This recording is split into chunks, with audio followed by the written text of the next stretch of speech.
নওগাঁয় জমে উঠেছে কোরবানির পশুর হাট। এই মুহূর্তে জেলার চৌবাড়িয়া হাটে আছেন রিপোর্টার এম আর রকি। সরাসরি চলে যাচ্ছি তার কাছে। রকি,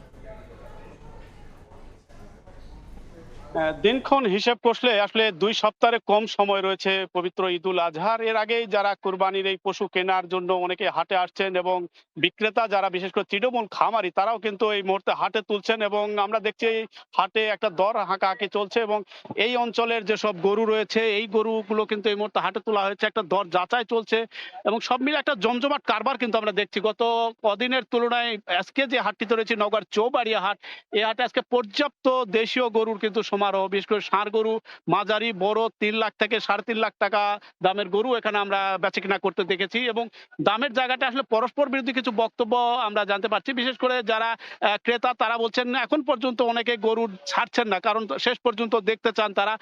অন্যদিকে বিক্রেতারা বলছেন গেল বারের চেয়ে তুলনামূলক এখন পর্যন্ত গরুর দাম কিছুটা কম তারা বলছেন। সব মিলে আসলে একটা